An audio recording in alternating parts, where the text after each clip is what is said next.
Kodungallur Sringapuram saint Mary's ദേവാലയത്തിൽ ദുഃഖ്രാന തിരുനാൾ നാളെ നടക്കും. ഇന്ന് വൈകിട്ട് നടന്ന ദിവ്യബലിക്കും ലതീഞ്ഞ് നൊവേനയ്ക്കും ഇരിഞ്ഞാലക്കുട രൂപത മെത്രാൻ മാർ പോളി കണ്ണൂക്കാടൻ മുഖ്യ കാർമ്മികത്വം വഹിച്ചു. ഇന്നത്തെ സായാഹ്നം 6 മണി കഴിഞ്ഞു കഴിഞ്ഞാൽ പിറ്റേ ദിവസത്തെ ആരാധനകർമ്മ ചൈതന്യമാണ് ഉൾക്കൊള്ളുന്നത്. അതുകൊണ്ടാണ് ചിലയിടങ്ങളിൽ യൂറോപ്പിലൊക്കെ ചിലയിടത്തൊക്കെ ഞായറാഴ്ച കുർബാനയ്ക്ക് വരാൻ പറ്റാത്തവർക്ക് ശനിയാഴ്ച സായാഹ്ന കുർബാനയിൽ പങ്കെടുത്താലും കടം തീരും എന്ന് പറയുന്നതിന് കാരണം നാളെ ദുഃഖ്രാന പെരുന്നാൾ കടമുള്ള ദിവസം.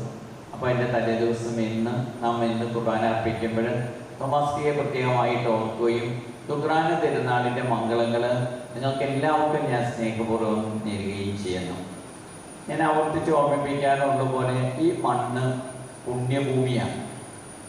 തോമാസ്ലിഹയുടെ പാദസ്പർശനമേറ്റ പുണ്യഭൂമി. AD 52 നവംബർ 21 ഈ പുണ്യഭൂമിയിലാണ് തോമാസ്ലിഹ വന്നിറങ്ങിയത്. അന്നത്തെ മുസീരീസ് പോർട്ട് തുറമുഖം പ്രസിദ്ധമായിരുന്നു. ലോകമെങ്ങാടും പ്രസിദ്ധമായിട്ടുള്ള മുസീരീസ് തുറമുഖമായിരുന്നു.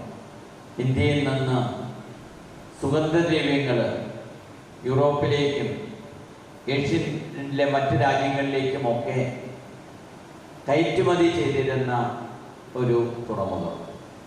അതുകൊണ്ട് തന്നെ ധാരാളം വിദേശികൾ ഭാരതത്തിലേക്ക് വരിക പതിവായിരുന്നു. വെള്ളിയാഴ്ച വിശുദ്ധ തോമാസ്ലിഹായുടെ ഊട്ടുതിരുനാൾ ദിവസം രാവിലെ 9:30 പ്രസുതേന്തി വാഴ്ച, ആഘോഷമായ ദിവ്യബലി, ലതീൻ, നൊവേന എന്നിവ നടക്കും. കാക്കുളിശ്ശേരി സെന്റ് ജോസഫ് ചർച്ച് വികാരി ഫാദർ ഷാജി തെക്കേക്കര മുഖ്യ കാർമ്മികനാകും. പൂവത്തുശ്ശേരി സെന്റ് ജോസഫ് ചർച്ച് വികാരി ഫാദർ സജി വലിയ വീട്ടിൽ തിരുനാൾ സന്ദേശം നൽകും. തുടർന്ന് തിരുനാൾ പ്രദക്ഷിണം, ഊട്ടുനേർച്ച എന്നിവ ഉണ്ടായിരിക്കും.